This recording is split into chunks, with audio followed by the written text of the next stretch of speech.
तो चलिए आइए अब हम लोग मार्केट के बारे में पढ़ते हैं। मार्केट को हिंदी में कहते हैं बाजार। In the previous lesson we studied about production and factors of production. हमने पिछले अध्याय में उत्पादन तथा उत्पादन के साधनों के बारे में अध्ययन किया। उत्पादन करना मतलब किसी चीज का प्रोडक्शन करना। उत्पादन के साधनों का मतलब होता है factors of production. Whatever goods are produced by the combined efforts of the factors of production have to be placed in the market or offered for sale in the market. उत्पादन के साधनों के संयुक्त प्रयत्नों द्वारा जिन वस्तुओं का उत्पादन किया जाता है उन्हें बाजार में बेचने के लिए रखा जाता है। Whenever and wherever we want to have anything, we go to the market and buy that thing. It may be soap, shampoo, clothes and so on.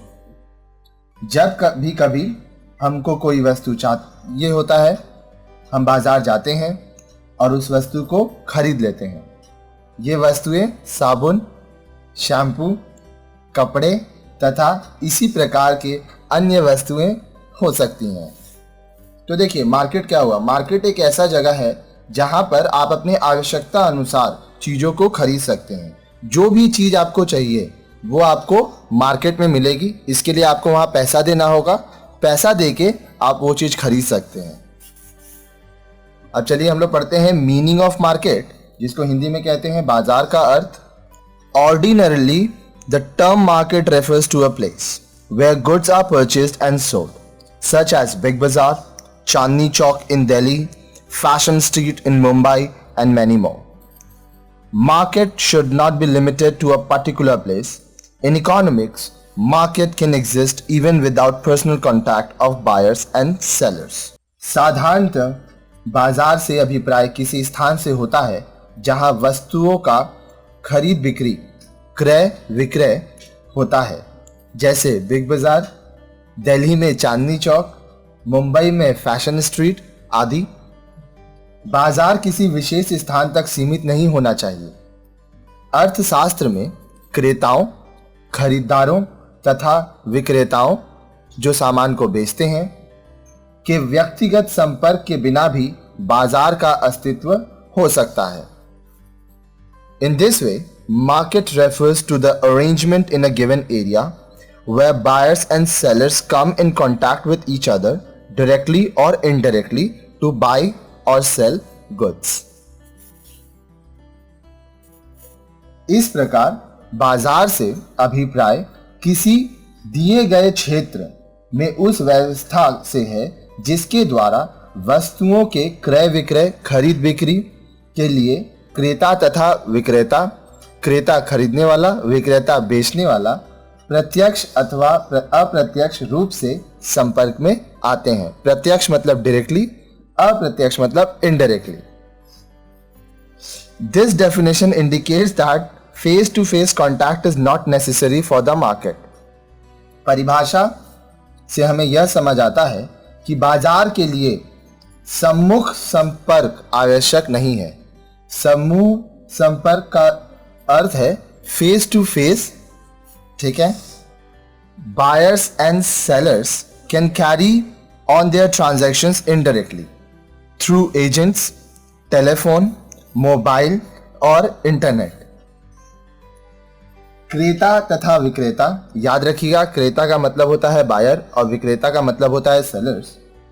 क्रेता तथा विक्रेता अप्रत्यक्ष रूप से प्रतिनिधियों जैसे टेलीफोन, मोबाइल अथवा इंटरनेट के माध्यम से भी अपने व्यापार को चला सकते हैं। Whatever way the buyers and sellers interact, they do so to exchange goods and services for money. जिस भी प्रकार क्रेता और विक्रेता संपर्क में आए वे ऐसा वस्तुओं और सेवाओं का मुद्रा के लिए विनिमय कहते हैं। कहने का मतलब चाहे वो जैसे भी खरीद बिक्री करें, ये पैसे देकर सामान या किसी सेवा का उपभोग करते हैं। उनको अगर कोई सामान चाहिए तो वो बाजार जाते हैं, वहाँ पे उस सामान के लिए पैसा देते हैं और उसको खरीद लेते हैं। अगर उनको कोई सेवा चाहिए तो जो आदमी या जो व्यक्ति या जो व्यवसायिक वो सेवा दे रहा हो वो वहाँ जाते हैं और वो सेवा पैसा देके ले लेते हैं। In the process, the price and quantity of the goods and services trade are also determined. Thus, market is a mechanism or system by which buyers and sellers interact to determine the price and quantity of a goods or services. जिस भी प्रकार क्रेता और विक्रेता संपर्क में आए, वे ऐसे वस्तुओं और सेवाओं का पैसे के लिए विनिमय करते हैं। विनिमय करना मतलब लेन देन, एक्सचेंज। इस प्रक्रिया में जिन वस्तुओं और सेवाओं का व्यापार किया जाता है, उन वस्तुओं और सेवाओं की कीमत तथा मात्रा निर्धारण भी हो जाता है। इस प्रकार बाजार एक ऐसी यंत्र कला का मतलब होता है मैकेनिज्म अथवा प्रणाली है, जिसके द्वारा क्रेता तथा विक्रेता किसी वस्तु अथवा सेवा की कीमत तथा मात्रा के निर्धारण के लिए संपर्क में आते हैं। Next, important features of a market. बाजार की मुख्य विशेषताएं। As per the definition stated above, a market has the following features. उपर्युक्त परिभाषा के अनुसार बाजार की निम्नलिखित विशेषताएं होती हैं। 1. Commodity, that is there must be a commodity which is being demanded and sold. पहला, वस्तु, अर्थात कोई वस्तु होनी चाहिए जिसकी मांग की जा रही है तथा जिसका विक्रय हो रहा है। विक्रय होना मतलब बेचना। तो कहने का मतलब आप मार्केट जाते हैं, आपको कोई सामान चाहिए, तो कमोडिटी होनी चाहिए जो आप मांग रहे हो और उसको बेचा जा रहा हो। Next, buyers and sellers, that is there must be buyers and sellers of the commodity. क्रेता तथा विक्रेता अर्थात वस्तु के क्रेता तथा विक्रेता होने चाहिए। लोग होने चाहिए जो वस्तु को खरीदें और उनको बेच सकें। Next, communication, that is there must be communication between buyers and sellers. संपर्क अर्थात क्रेताओं और विक्रेताओं के बीच संपर्क होनी चाहिए।